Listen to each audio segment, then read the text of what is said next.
very pleased to invite first Derry Watkins, Regional President for Developed Asia Pacific from Mars. And I would like to thank Mars very much for their support for this session. They are sponsors for this session. And without their support, this session wouldn't be possible. I'd also like to invite Sarah Glazer, Senior Director of Ocean Futures at WWF, Worldwide Fund for Nature.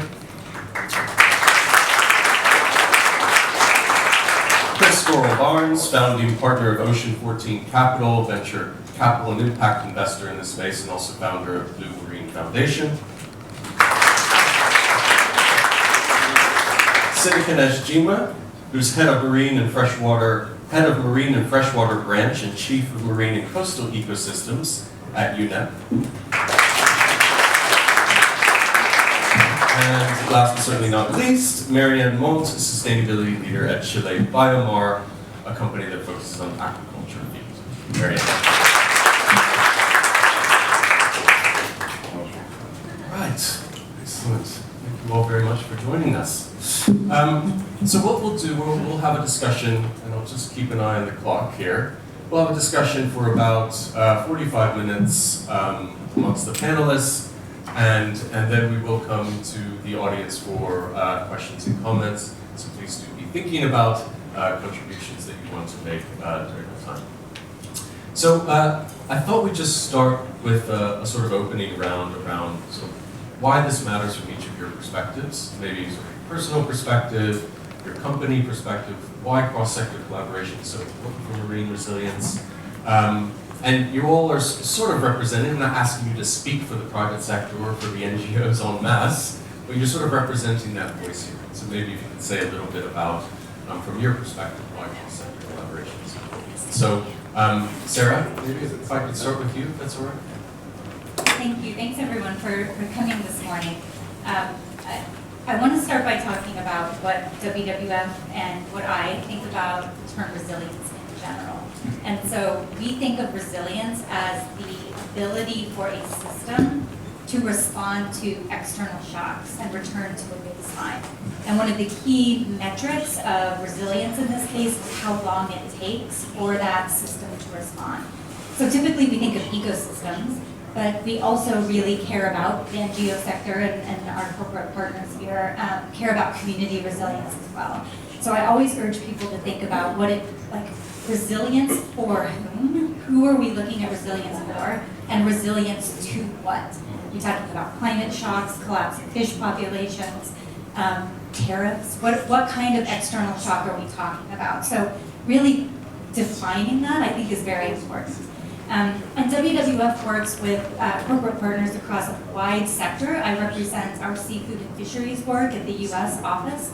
And we see that it's absolutely essential when fisheries management, regulations, and policy are being developed to include industry from the beginning. So we work with industry to understand their perspective, but also to share our perspective on our priorities, on our tools, and the areas in the world in which we see resilience being the most threatened and undermined so that we can all row in the same direction. Excellent. Thank you, Sarah. Sidikanesh, I'm going to come to you. Obviously, we're here, UN Ocean Conference, the third Ocean Conference, representing UNEP. What's your sort of perspective or kind of data point or key insight that really emphasizes the importance of marine resilience, and how do you think about cross-sector collaboration? Excellent, Chris. For me, and as UN as well, it's a matter of urgency. Collaboration is not actually gathering, it is a necessity because what the ocean and the whole ecosystem is facing is not climate change, the impact of ecosystem degradation, loss of habitat, or pollution are existential issue for human beings, for all life in us, because unless otherwise we're coming together and do a collective action, one sector cannot solve this problem. This planetary environmental crisis, pollution, biodiversity loss, and climate change are cross-sectoral, caused by various sectors because of anthropological action, but also affecting various sectors, especially those who has the little power, the coastal community, the indigenous people, the islanders, So for that reason, a collaboration is a mandatory to solve our complicated global environmental crisis. That's why we make work across different partners, across different platforms. I will be coming later to speak about those platforms. Thank you. Thank you. And Chris, I'm going to come to you now. So you sort of represent the investor perspective a little bit. So how do you think about the importance of cross-sector collaboration? Thank you very much. Thanks for having me, economist. I'll just build on what you said about resilience. I think I describe it as the ability to bounce back. And I think that's what's wonderful about the ocean, is it does have an incredible ability to bounce back if you let it. And you need to do two things in my mind. One is, we have to protect 30% of the ocean through marine protected areas, and we need to make sure the other 70% is sustainable. But then, arguably more important is we have to have a sustainable and regenerative blue economy. Yeah? We have a huge industry that is $3 trillion industry, so that's about equivalent to the 7th largest country's GDP, and it's not going anywhere, right? This is an industry that's been around for a long time. We've got shipping, we've got energy, we've got agriculture, we've got fishing, we've got tourism. This is big, chunky, often quite sort of ugly industries. And what we need to do, and this is where the cross-sector and the collaboration really comes in, is we have to transition this industry. We need to make sure that we have enough capital that actually we can drive this industry to be a sustainable and regenerative one. And that's possible because there is innovation, there's will, and we are starting, I believe, to enter now an ocean megatrend, which is, because of all of the wonderful people at this conference, because of David Attenborough, because of the understanding that the blue economy is important, and we're starting to get interests from corporates, from sovereign wealth funds who are bringing that capital. So Ocean 14 Capital, we are, very fortunate enough to have been able to attract a really sort of innovative mix of investors, and we have sovereign wealth funds like the European Investment Fund, which was the first government fund to have a solely focused blue economy sleeve.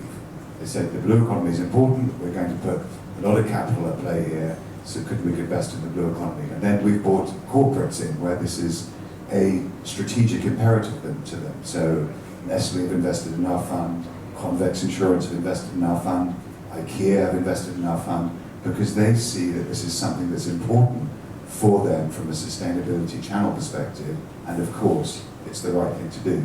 So what we are seeing is collaboration from investors and capital, collaboration from governments, collaboration from corporates, and a sort of willingness and understanding now from governments and citizens that this is absolutely an imperative. And one could say, this is the most important investment thesis of all time, because if we do not have a healthy and resilient and a sustainable and regenerative blue economy, we can't protect the ocean. And as we all know, if the ocean dies, we die. As David Attenborough said brilliantly in his film, this is the most important thing we have to do, is to protect our life support system.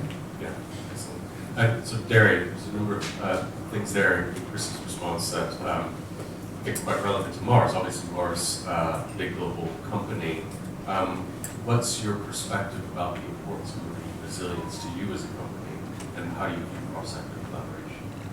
Yeah, thanks, Jonathan. Good morning, everybody, and thank you for joining today. I would echo a lot of the comments. So just to give a little background, Mars is it's a 100-year-old company. We've been in the pet care industry for about 90 years, and sourcing from the oceans for us is a big part of, or one of our ingredients that we use to obviously to produce and distribute pet food.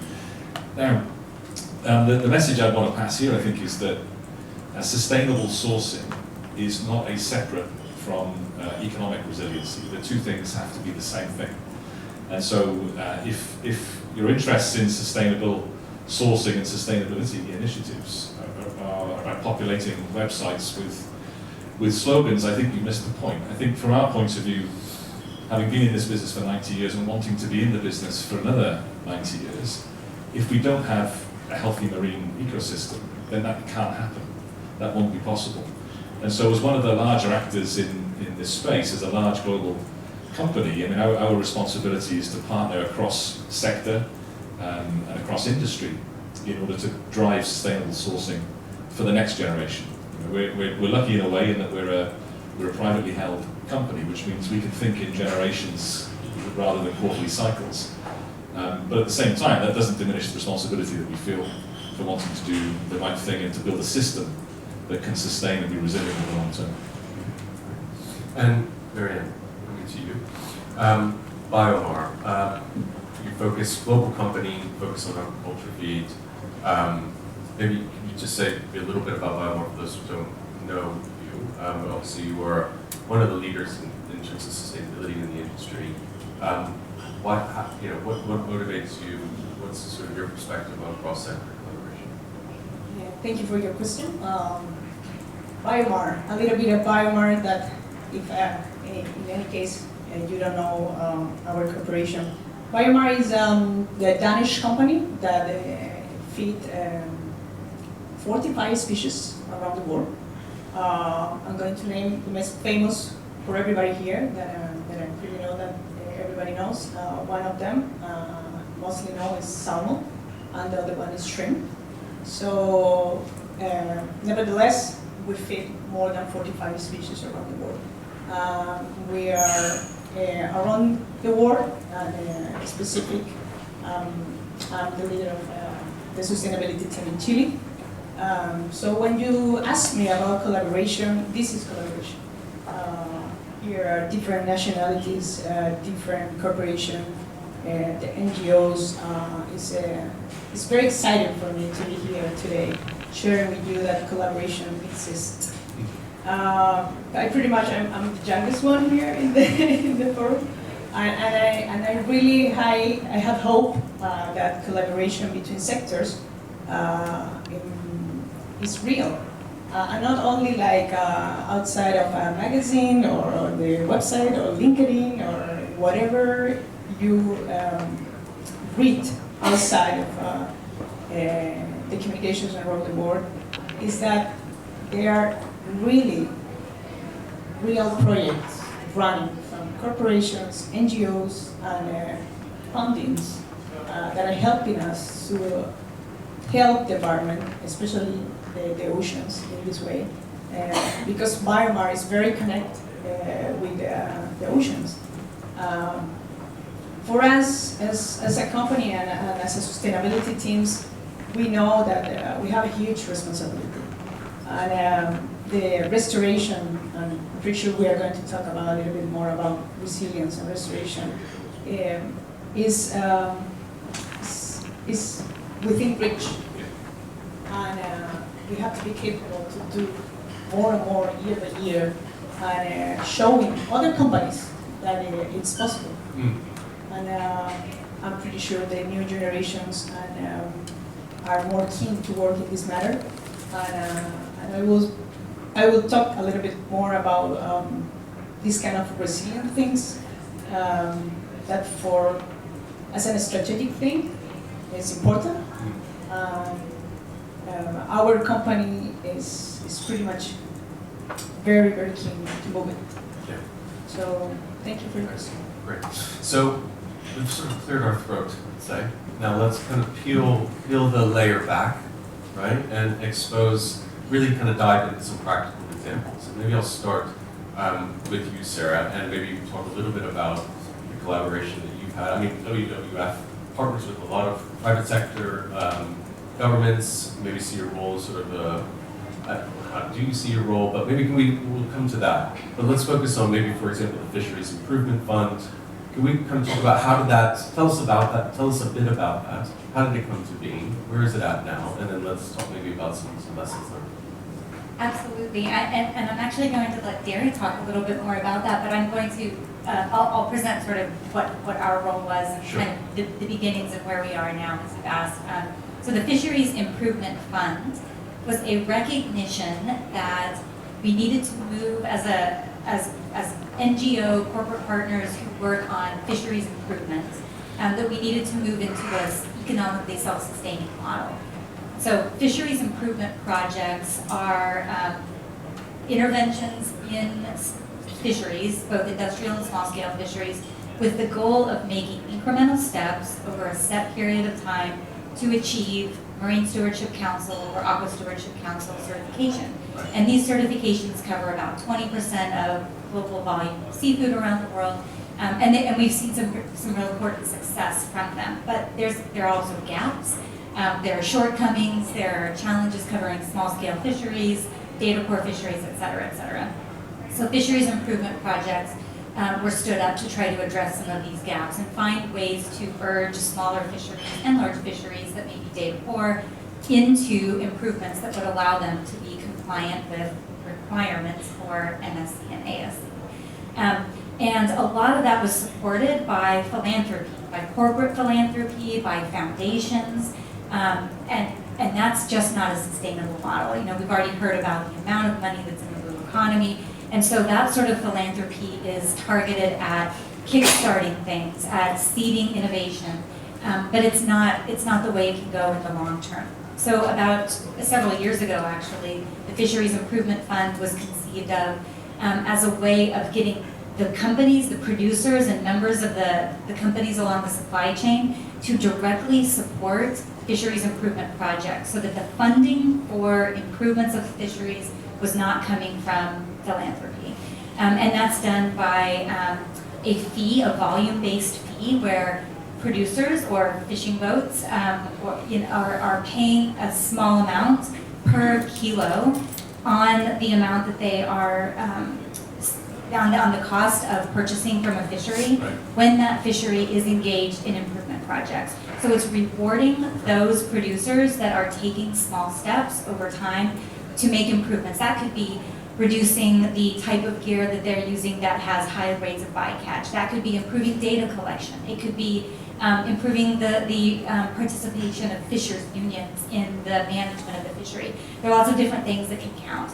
So that's the origin and kind of the goal of the Fisheries Improvement Fund, was to move to a model where fisheries improvements were understood by the sectors, by the companies themselves, to be so important to their bottom line and their long-term economic sustainability that they were willing to pay a premium at the first step in the value chain and not just rely on consumers to pay more at the grocery store. Yeah, and so fantastic. And so what was WWF's role within the Fisheries Improvement Fund? How did you see your role?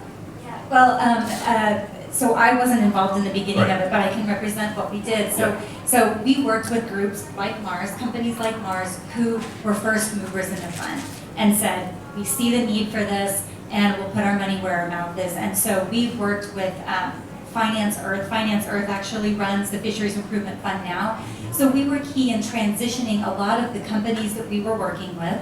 I mean, honestly, at the time, WWF was working with companies and then working with the fisheries improvement projects themselves and connecting them. And we said, not only is that inefficient, but it's actually cutting it, where it's introducing a middle person in a place where we don't need to be. So let's have the companies directly go to the fisheries. And also, there's a question of scale and capability of some of these very small fisheries in managing cash and managing the investments themselves. So Finance Earth stepped in, and they now run the Fisheries Improvement Fund. So WWF acted as a little bit of a conceiver of the idea and a convener of the companies who were willing to be first movers, and Finance Earth as a very reputable, well-capacitated group that has this kind of experience in making these connections. So you're sort of almost like a system architect in some way. I like that. I'll use that in the future. Okay. Yeah, so you can use that. Derry, tell us about, so why, what was Mark's perspective? How did you go from sort of boardroom buy-in to real world impact? What was Mark's interest? What was your role in the Fisheries Improvement Fund? Yeah, and probably, I think that's brilliantly explained by Sarah, but just to sort of frame how we would think about this, our role in driving healthy marine ecosystems is first of all to raise the standards of sustainable sourcing in all of our supply chain and ideally in industry. So we play an active role in that. There's also a role for us to reduce the amount of protein that is drawn from the ocean, particularly any endangered species, things like krill, which are out of our supply chain, and then innovating to bring new forms of protein like algae oil which of course have a much lower sustainability impact. So part of it is reducing the competition with the human supply chain as well. And then the third part of it is restoration, which perhaps we can talk about later on. But this initiative really fits under that raising the bar of the quality of the fisheries that are in our supply chain. One of the challenges, I run a P&L, and one of the challenges of running a P&L is that a capital investment has a return on investment expectation. And this is one of the things that, in a way, has been holding back improvements in the standards of some of the fisheries, because they operate on relatively low margins, it's a fragmented industry, and it's a global industry, and it's regulated in very different jurisdictions all around the world. So when you're thinking about capital investments and making investments to improve the sustainability credentials of your fishery, it's not an easy thing to justify to an accountant. So I think what I like about this initiative, and with WWF, with Global Finance, and with the fishery, we're starting it with the fishery in Chile actually, it's de-risking that investment for the fishery by providing a more innovative payback mechanism over time that should ideally attract further private investment further down the track. And so the idea, the scale in it itself, I think we're investing about $1 million, something like this, but really what's more important is trying to find a mechanism that can bring these actors to the table, that produces a model that can be rolled beyond the boundaries of this first fishery into a number of fisheries all around the world. And what, we have to talk about challenges, because otherwise we don't learn. What would you say have been some lessons? What have been the challenges that you faced in this? Has it been trying to convince others in the industry to also sort of invest? Is it working with the small scale fisheries? From your perspective, Gary, and Mark's perspective, what were the challenges? Well, I think with the fisheries, I think one of the things that we've tried to work very hard at with our partners is to bring transparency and traceability into this industry. As I said before, it's highly fragmented and it's regulated in all sorts of different jurisdictions, of course, around the world. But I think until you've got transparency, until you've got that traceability, it's very difficult to hold yourself to account and to hold other actors in the industry to account. So I think that's an ongoing challenge. I think the industry is making steps forward. Things like certification, whilst they're not a perfect mechanism, of course, but they're important, because what you are able to do is to hold people to standards and hold people to account. So I think it's certainly a big step forward. So I think that's one of the big challenges. It's not a machine you can switch on and off. You need to get multiple stakeholders around the table from many different vectors, and you need to try and operate and build a system that creates the conditions for a sustainable marine environment for the long term. It's the conditions to be in place that's the key thing. And has there been any role for policy in this, or is it not necessary? I know you're focusing on sort of those market mechanisms, but are regional fishery management organizations involved? Is that piece there, or needs to be there but is missing?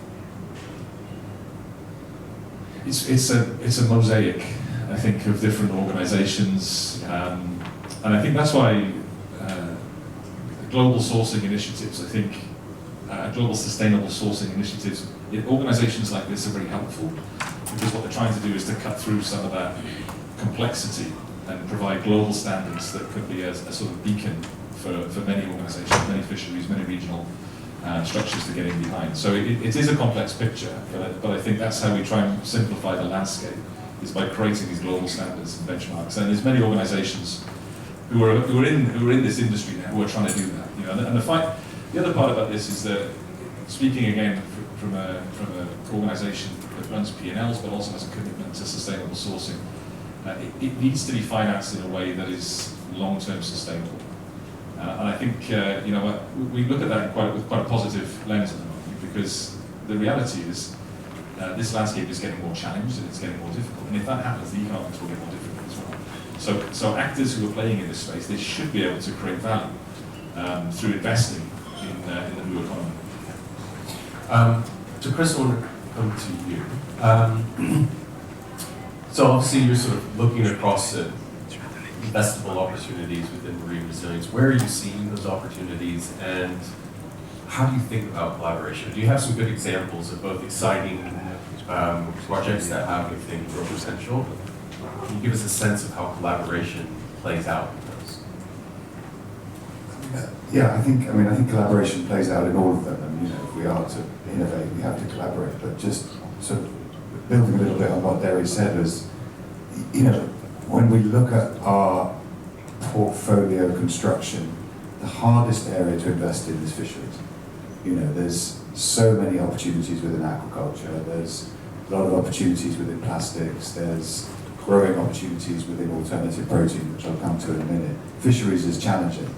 But there's one example that I just wanted to give, which is very relevant to the sort of the zeitgeist we've got at the moment of bottom trawling, and the fact that everybody's feeling aghast with that due to Attenborough's brilliant film. But in Norway, they banned the most destructive practice. They were the first country to do it, and we've invested in a company that has now got the license to fish the Arctic scallop fishery that's been closed for 30 years because it was so destroyed by dredging and trawling. And what this company has invented is a way of using AI and cameras and water and suction technology to be able to harvest the bottom of the seabed without causing any damage. So the AI is able to calculate what is sustainable in terms of that scallop fishery, and then the technology of using water jets and suction is able to suck those scallops up one by one without causing any damage to the seabed. So it's an example where we're seeing, collaboration from technology and innovation, government and fisheries and great entrepreneurs come together to actually try and solve, one of the really big problems with fishing, which is that destructive practice that we're all very much against right now. So there's one example. I think the other area that's really, really important, and big shout out to Biomar, of course, is alternative proteins. We've got to invest in aquaculture. If we are to feed the world. In my opinion, the biggest threat to the planet at the moment is land-based food systems that are causing a third of greenhouse gas emissions. They're responsible for about 70% of the pollution into the oceans, the rivers, the land, and they're damaging our soil. If Blue Foods is done well, it's the most sustainable, efficient protein we can create. And one of the things we need to do is to scale sustainable aquaculture. And that requires some real collaboration and innovation in alternative proteins. So we have to be able to feed the fish alternatives to wild fish. So back to the fisheries point, one of the biggest destructions of biomass is catching the anchovies and the sardines to feed the farm fish. So we need alternatives in that space, and that really, again, back to the collaboration point, requires lots of different sorts of capital, because you've got to sort of scale new industries. And I'll give you two examples in our portfolio company. One is insect protein company. So there's a lot of capital destruction that's happened in insect protein. You'll have heard of a company called Y-Insect, which burned through 600 million trying to scale insects. It's very, very difficult. We've invested in a company called Entos, which is trying to scale black soldier flies.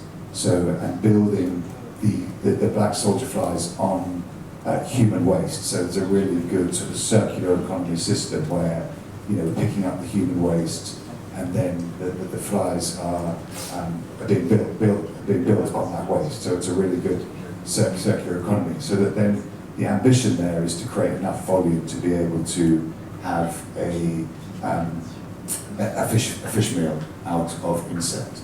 The challenge, of course, is getting that on a price comparison compared to fish feed, but that's something we're working on.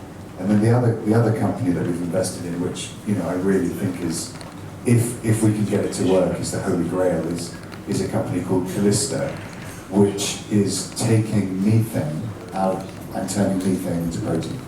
So the Holy Grail really is, can you take a bad gas out of the atmosphere, can you refine that and turn that into a protein to then create a healthy protein for humans?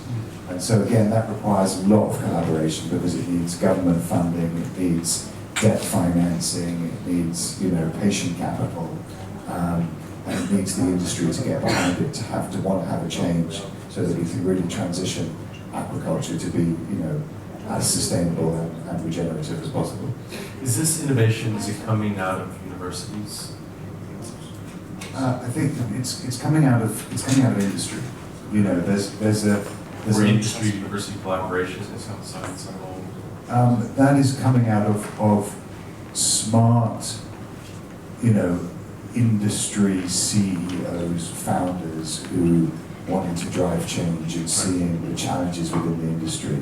There's a lot of, you know, very sexy startups appearing in the blue economy, you know, and really exciting. You know, they're getting on the front page of Time magazine, and you know, Ocean 40 Capital. We wish them all the best success, but what we really need to focus on is the unsexy side of, you know, the big industry, you know, which I mentioned. You know, this is a big sort of challenging industry that has been slow to adapt and slow to innovate, and that needs, you know, real sort of industrial thinking, and it needs large amounts of capital to help these business transition. We have to bring in the new fish feed, we have to transition fish farms to be sustainable, we have to make fisheries be more transparent, we have to make them be using all of the tools for, you know, data to make sure that we know where the fish are coming from. Similarly, with shipping, which is getting a lot of attention, we need new fuels, we need new fuels, we need new ways to enable the ships to track and to sail in the most efficient way. So all of that is around the transition of this very, very large industry. Mm. And so I'll come to you then, Mary, because you are part of this very large industry, right? Agriculture feed that is actually doing a lot to shift to more sustainable methods. I'm going to say a little bit about how you've gone about that. How do you partner? How do you encourage fisheries to use alternative feed? How do you partner to innovate around the development of new agriculture feeds? Some practical examples of some collaborations you're involved in. Chris, first of all, like, what are you saying is like kind of my life now. So, from our perspective, there are so much things to do about innovation in feed. I think I will start over there because Chris said pretty much all the general scenario. What is happening is like it's true. There's so much startup, so much innovations that are pop up around the world, telling us as Biomar and other companies as Mars that they are the best solution to incorporate these new ingredients, these new raw materials in our feed. But it's not so simple. We are managing the feed for animals, and this is not a game. So behind is okay. We can approve to test these new raw materials, as Chris shared with us today. But we have to put this in a lab to try to understand if this is working really and is feeding well our animals. That Because both there of, could be that negative consequences. absolutely, Yeah. and both of you and everybody here in the room are going to eat them. So this is not a game. So on a way, okay, we really want to achieve new raw material in the basket, but we have to be very responsible with the help from human beings that after are going to eat these proteins. Yes. So, on my perspective, trying to get back for all the comments around here in the conference, we have to push, we have to manage to be innovative, but we have to be secure what kind of things we are doing in the team. Here in Biomar, I always share with all the people that I met, there are more than 40 PhD people working in Biomar inside. Right. That is high-level science behind the feed. Mm.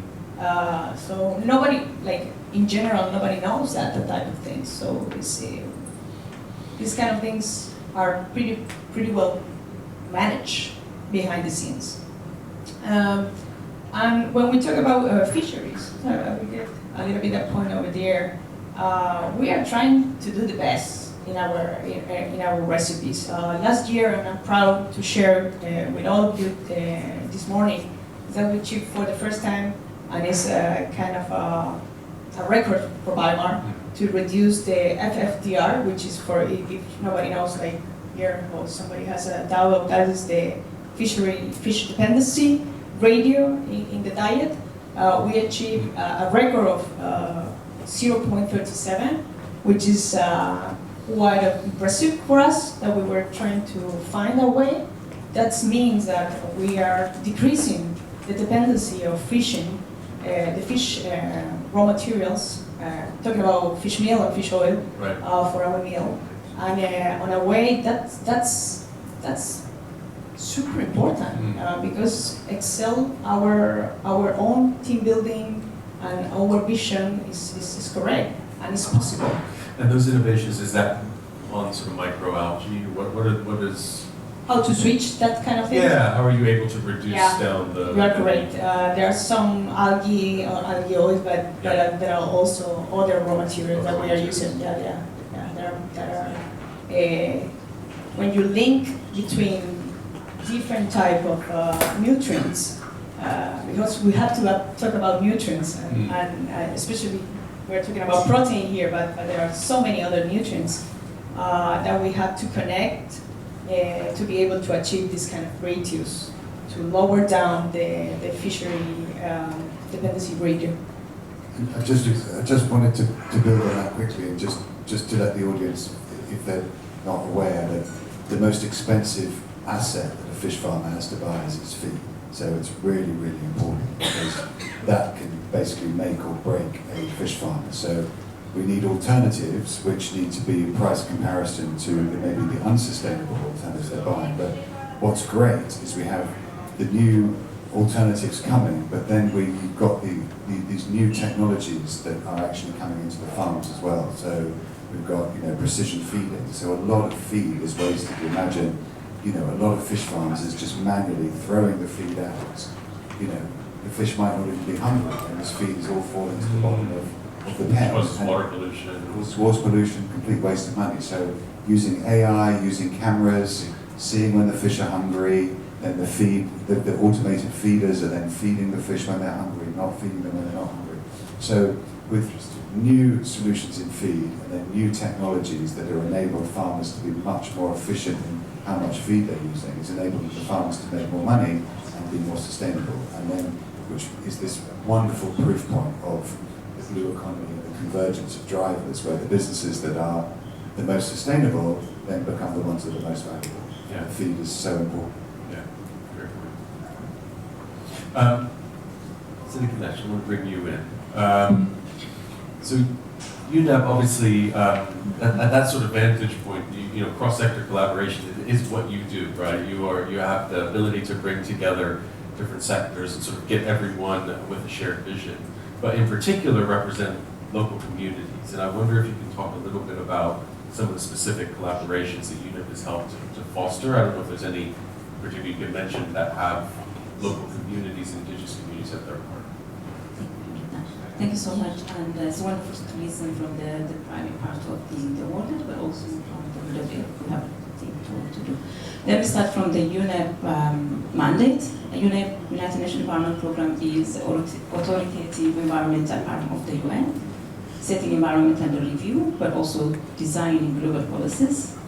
Setting the environment under review means doing monitoring, especially on the key drivers of the ecosystem degradation, from deep sea, open ocean, up to the we also do air quality. This is all the UNEP role. So in all that, the UNEP role is building, as convening role. We bring stakeholders together, we bring member states.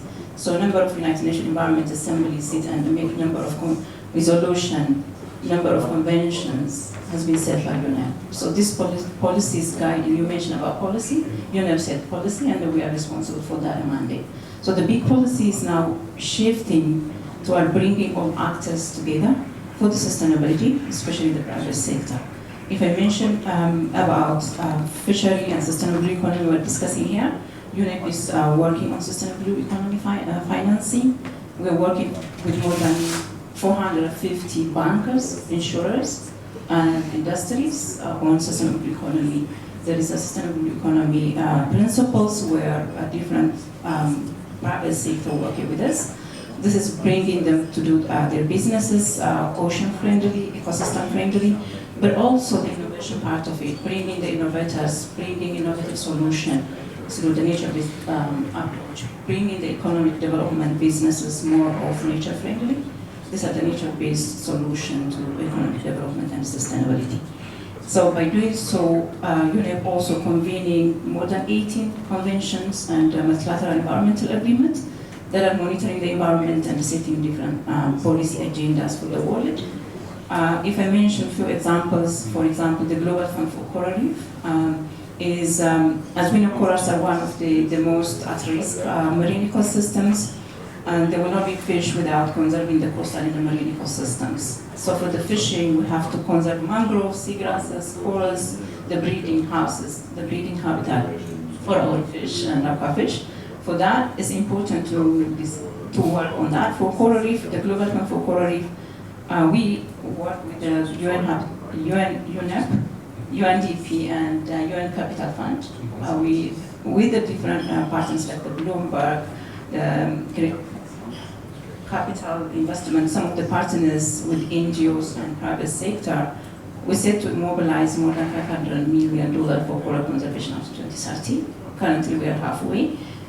These are like, we introduced more than 100 coral-friendly businesses across 25 countries across the world, especially focusing on communities, sustainable diving, sustainable tourism, sustainable fishing, supporting the local community. You mentioned that the business is more recognized now for payment for ecosystem services, but also including the local community, bringing the local community, indigenous people, and local knowledge, because there's stewardship of the ocean and its ecosystem, bringing that knowledge close to science and implementing the policy-making decision are one of the things.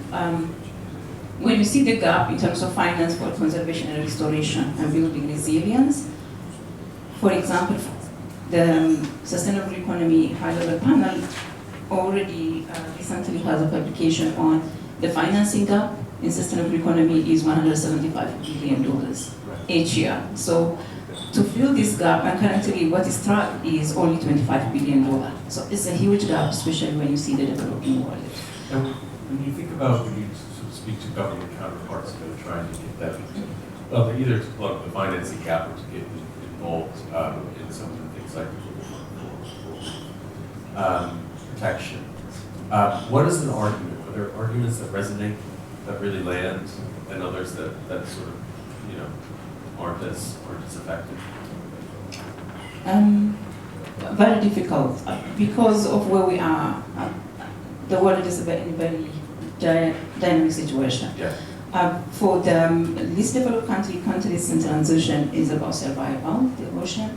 For the developed world, it is about sustaining the economy in the world. So we use different strategies, especially bringing the north-south and south triangular collaboration is very important. Yeah.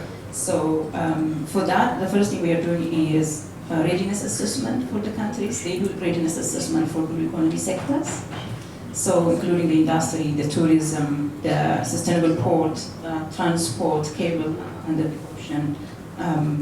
So that assessment brings different countries sharing the large marine ecosystem. So you have a big ocean, a big shared area where developed countries come together. For example, I can mention most of the advanced world would like to support this developed country because the marine ecosystem doesn't have a boundary.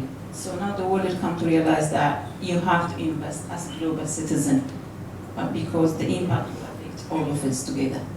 For that, UNEP role is to support countries to come to that commitment through resolutions, through conventions, to support each other to save our critical ecosystems environment. And do you think, is there a challenge with the current regulatory sort of frameworks and regulations being a bit too slow to keep up with either with changing sort of technology, with climate change? What does that sort of future governance model for the ocean need to look like? Yes, Jonathan, we were chatting over there. The urgency, as I mentioned at the beginning. I think the commitment always is good to come to big conferences together and make the commitment, but taking action is so slow, especially with the member state. But you can see that it's not because I'm sitting in between the private sector. Private sector is more aware, pushing for the sustainable businesses, sustainable economy, conserving the ecosystem, because that is where our business sits. But the problem is, what is the priority for the world may not be the priority for the other part of the world. And that urgency is sometimes distracted by the global geopolitics, climate change, conflict, war, and other things. Yeah. So for that, we should be on the top of our commitments. There must be a driving force for the member states to implement, to action on their commitments. So this is one of the areas we need this collaboration, private, public, policy makers, academic and research institutions, to tell the world that this is happening. We are at risk, the ocean is at risk, the ecosystem is under extinction, we have to do action.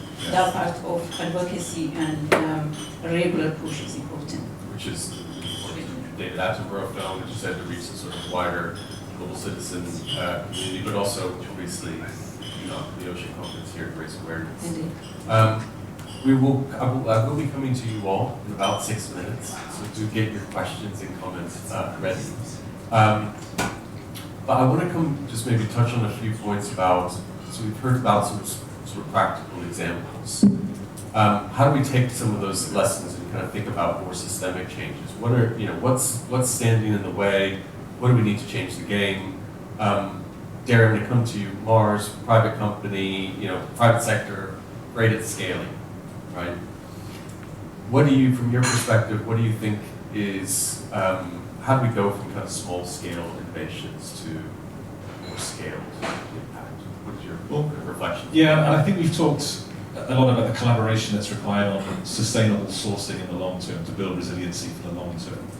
Maybe if I give an example on restoration, where Mars has worked with scientists, with NGOs in Indonesia and other places in the world to do coral reef restoration. The picture for coral reefs is a difficult one because the rate of degradation versus the rate of restoration, it's way tilted towards degradation right now because of bleaching effects, because of climate change, warm temperatures rising in the ocean, and because of damaging fishing practices like blast fishing, etc. 15 years ago, we started a project in Indonesia. Indonesia, as many of you will know, it's a nation of islands, and the people in these islands rely on fish from a nutrition point of view, and also the coral reefs protect the islands from storm surges. I was lucky enough to spend time in Sulawesi, it's about 45 minutes by boat off Makassar, and to see the community, the local community, engaged with us in building a reef restoration system where we attach coral to baskets, drop them into the ocean, and then build a web. And then what happens over time is that web, if you seed enough coral, the web it'll start to grow on its own. And when I go, the thing that blew me away seeing it in person was it's as far as the eye can see, the restored coral. It's football field after football field of restored coral. It's not the final solution, of course it's not. There needs to be the conditions for this type of program and others like it to be scaled all over the world. But today we're in 80 sites in 12 countries around the world. We've put 1.2 million pieces of coral into the ocean, and it has a 95% success rate in terms of its long-term viability.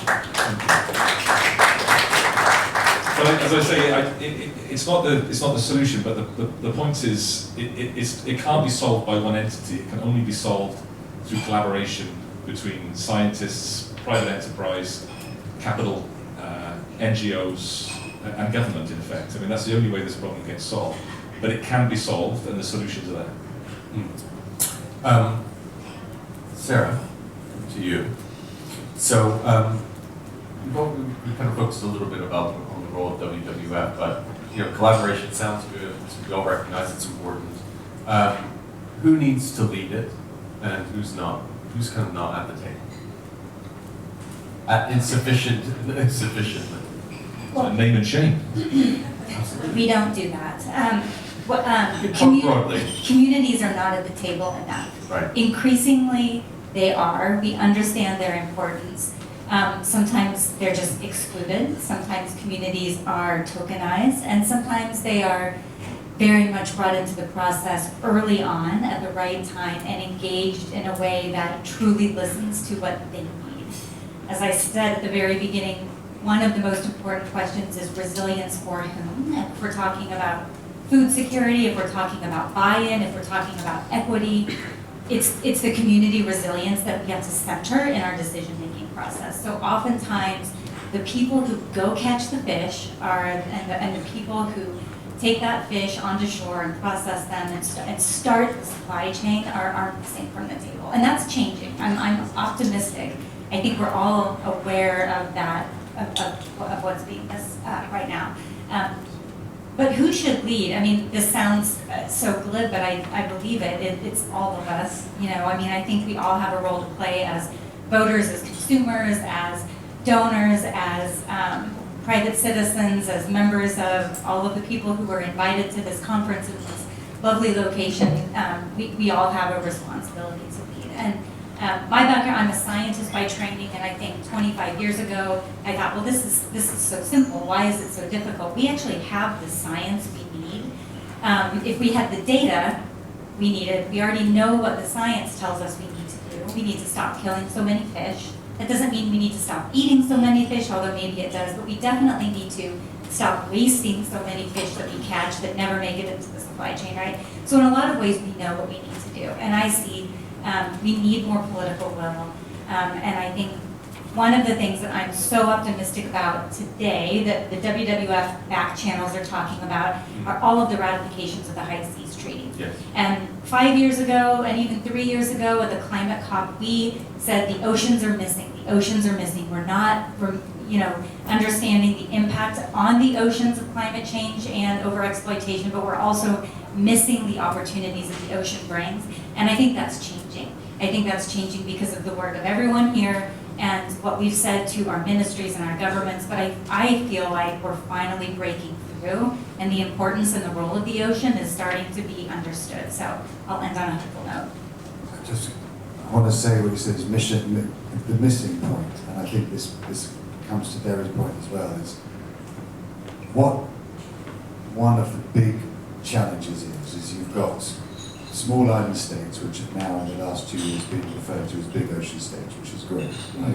And they have a huge ocean estate, but there's no value in that beyond what they're extracting from it. So why should these countries that are struggling to feed their citizens or pay their bills stop extracting from the ocean?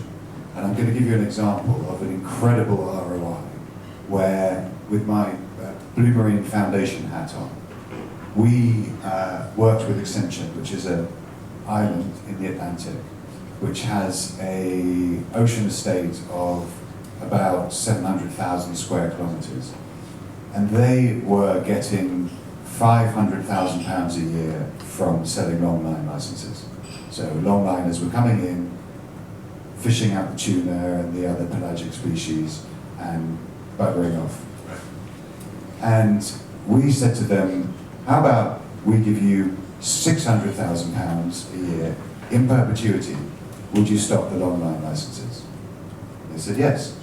So we put together a very small £5.5 million endowment fund, which guaranteed, even if the IRR went up or down, because we worked with a very good financial institution that supported us, that would guarantee that from £5 million that would give these islanders more money than they got from selling the online licenses.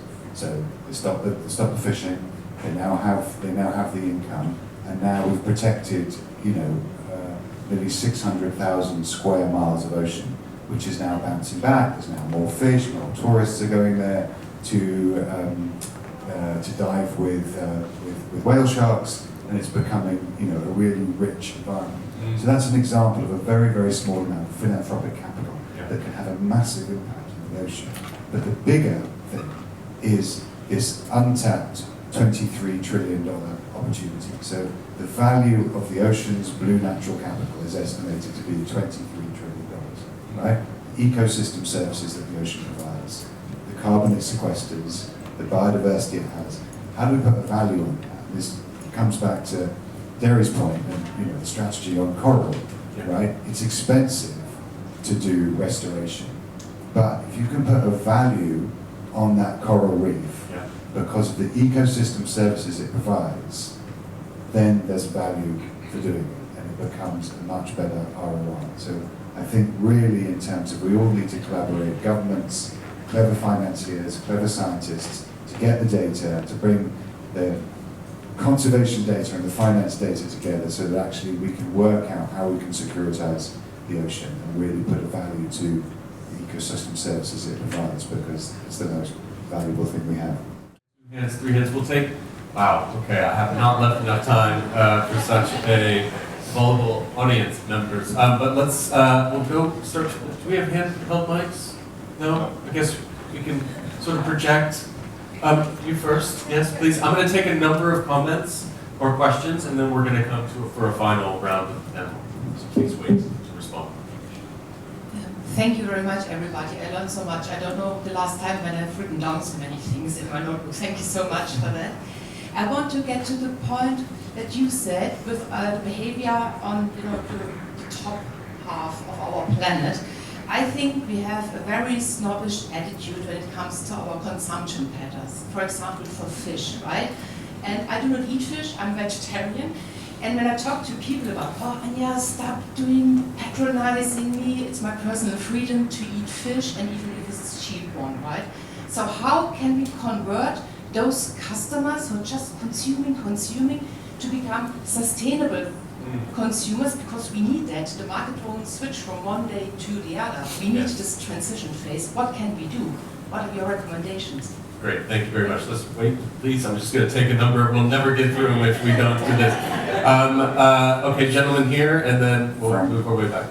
With the 3 comments. Chris, the Ascension Island example is fantastic. Is there coexistence now in terms of the seafood and fish coming back? Are there thoughts now to say, okay, can we do this sustainably?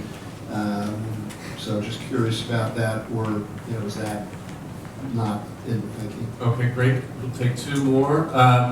The gentleman in the blue shirt there, and the young man there. And thank you. Frank Jesus, European Investment Bank. I had a question going back to the urgency and the resilience, given that we know coral reefs are more resilient if they are less polluted. Fish stocks are more resilient if they are systemically managed. Seaweed produce more if there's no plastic in the water. So my question to Mars and Derek and Marianne is, given the urgency, what would you need to be able in 10 years from now to stop using any plastic? I'm being a bit provocative, but in a nice way.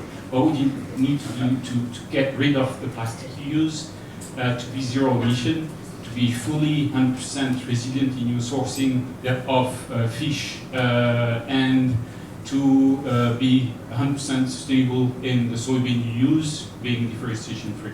Okay. What would you need to be able to get there in 10 years? Okay, great. Thank you very much. 2 more. So the young man right here, and then the gentleman in the back as well. Thank you. Yes, sir. First of all, thank you so much for the amazing panel. I'm here representing Bermuda today through the Green Overseas Programme funded by the EU. My question is primarily for Derry, as our sustainable fisheries are a big issue for us. You mentioned that a big issue facing the investments is the fact that they're fragmented and there's difficulty in getting the uniform regulations across them. In order to get fishers to sign up, they inevitably have to sacrifice some of their independence and really hand over their livelihoods to you. For somewhere that's a small island developing state, convincing native and local fishers to do that is going to be quite difficult. So how are you going to go about that? Thank you. Final point, and please be brief, sir, if you can. So I'm really pushing Thank you. you very much. I'll go straight to the point. I was engaged by Sarah at the beginning when we say about building marine resilience, because you go to the metrics and you say one metric, which is science, which is going to say to you the metric. But we didn't get into the second point. And my point is about this cross-sector collaboration, and it's a question for Derek. You were starting to talk a lot about the supply chain, but the value chain is immense. It's not just the supply chain. And when you extend the boundaries of intervention, then you have this cross-sector collaboration, not between industries, but in your value chain. But you didn't tell us And it's very easy about climate, so try to get a little bit much innovative, it's easy about climate. But what are the metrics that you will see for your value chain? So to engage transport, to engage energy, to engage supply chain, to engage fisheries. So what are kind of metrics that you will have? Thank you very much. All right. So you all have a pick of those questions that you want to respond to, and these will be your last points as well. So the point about consumption patterns, how can we influence consumption patterns? Chris' point about the Ascension example and the potential to scale. What's it going to take to stop the use of plastic in 10 years? The fourth one, I'm sorry, thank you. And then fifth, value chain. So Gary, can I ask you to go first? Yeah. Great questions. Let me try and hit a couple points at the same time. So how does private industry think about this? How does Mars Incorporated think about its broad set of commitments, programs that we build, metrics through the value chain? So I think that's hopefully hitting a couple of the points.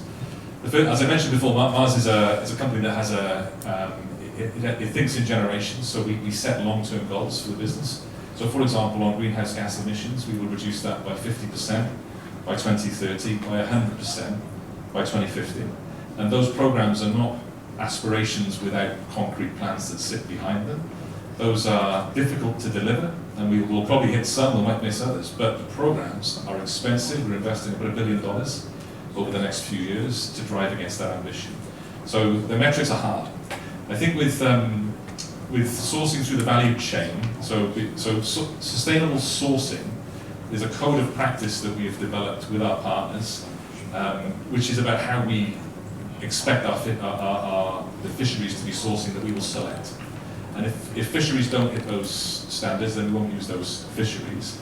We also have a code of practice, a code of conduct for our suppliers, which is also a list of requirements that will work for us. And if they don't hit those requirements, again, we will select different suppliers. So that extends beyond direct sourcing right down through our value chain. And it's based around hard metrics on not just the sustainability commitments, but also on the social impacts, impact in the communities, ethical practices, etc. So it is a pretty rigorous set of code of conduct practices, supplier sourcing decisions that we make, all informed by that long-term aspiration. And the plastics point, I mean, the food delivery system today, you're right, I mean, it's got a huge amount of plastic within it. And I think companies like ours, we are working very, very hard to reformulate towards recyclable materials. So we have 12,000 different types of materials in our supply chain today. We've moved about 61% of those to recyclable solutions. There's another 39% to go. That's part of the plan. But there is a reality that, again, it's a bit like the sustainable sourcing of the oceans. We need the industry to move to be able to create the recycling infrastructure to be able to deal with that packaging. Because the leakage in some parts of the world today is enormous. So hopefully that hits a few of those points. Perfect. Thank you. Sarah, maybe on the plastics or consumption or consumer consumption? I'm going to take the first question, Right. which is an extremely difficult question. How do we get consumers to make better choices? I think that's a global problem, but I wrote down 4 things. The first thing is that the cost of fish needs to reflect the true cost of fishing. Externalities are not included in the price that consumers pay. Subsidies, for example, we need to end harmful subsidies to local fishing fleets, so that's the first thing. The second thing is I think and this is a bit elitist, I think, but thinking about educating consumers more about their impact, but that only goes so far. Oftentimes we're educated and we still don't make the right choices. The third thing I think is, what did I write down here? Is to right-size the global import-export markets, which we import, I represent the United States, we import a lot of fish, the EU, Japan, China, major market states bring in fish from around the world. Let's leave more fish in the communities that eat that fish traditionally. I live in Colorado in the United States. Do I deserve to eat tuna? I don't know. And then the last thing is much more difficult, and that's just to change our global ethic and our relationship to the earth and how we eat food. So to think of seafood as a luxury and a privilege for most of us, and as a necessity for some of us. Please, Ascension example? Yeah. Yeah. As well, I think we need to scale sustainable agriculture. Is that mic working? and make farmed fish affordable for everybody. I think, we can't have this, seaspiracy, everybody should be vegan, because it's fine for everybody in Nice to be able to find something vegan, but the 3 billion people that rely on wild fish as their main source of protein, and the ones that are struggling the most, we need to enable them, as you said, to be able to eat the fish that they've built their families on for generations to come. And then for a growing population, the world population of 10 billion people, we have to scale aquaculture. As I said before, it is the most sustainable, efficient protein we can create. So we need big investments in that. We need countries that are concerned about food security to be looking at RAS systems so that they can actually have this healthy protein that is close to their citizens. On extension, there's now no industrial commercial fishing.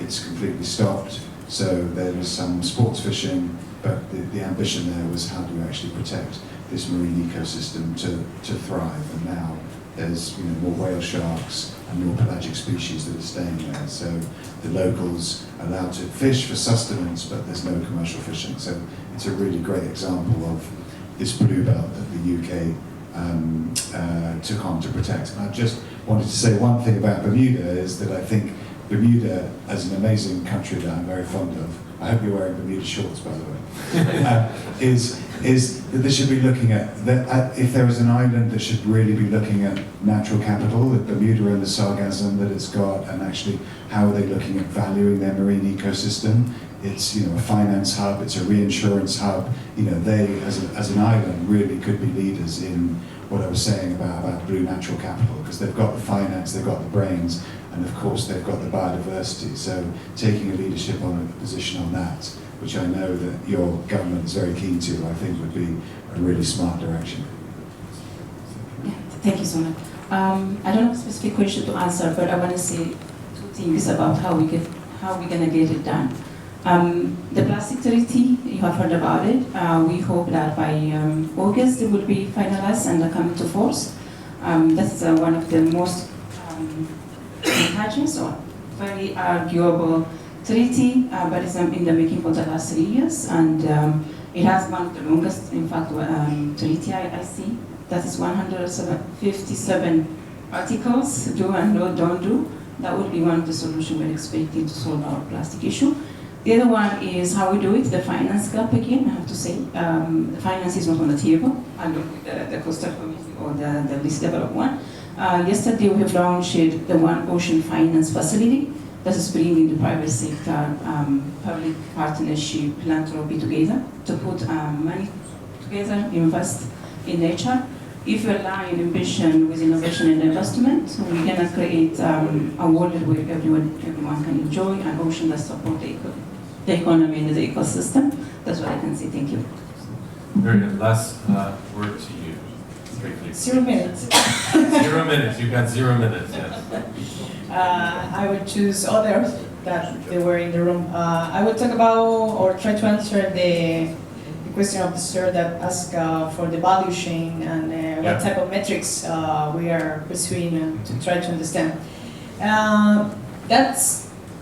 That's important because in the value chain we have many metrics that we can understand and study. But I definitely will keep with the CO2 emission because there is so much science behind and there is so much information regarding how to calculate the metrics of CO2 emission that could involve, as you say, if I remember very well your question, transport, energy, and others. So I think I will keep with the CO2 emission because it involves a lot of things and are very specific methodologies behind that, and it's quite a lot all to try to keep going and to understand sustainability in a broader idea. Another one was from the soybean, talking about deforestation free. I think here Mars and Biomar and everybody should understand that that's a complex problem. The deforestation transparency is quite difficult, and if I would say what we need is we need more transparency, we need more certifications. There are quite a lot of outside, but they're quite different also. So I will, for the future, I will hope that we have not too many certification about soil deforestation, and I would say more data that is around the world, because this is not a problem only in Brazil, and it's not only for the soil. So I will challenge all the people here when we talk about deforestation to have more innovative ideas of CO2 emission calculation, but also how to understand the deforestation free and a broader idea more than the soil. Perfect. I'm very sorry for the rapid and sort of hurrying you with these responses, but we are way over. But you can have a much more leisurely discussions outside, because we now have refreshments out there for you all to stay and talk and continue these questions.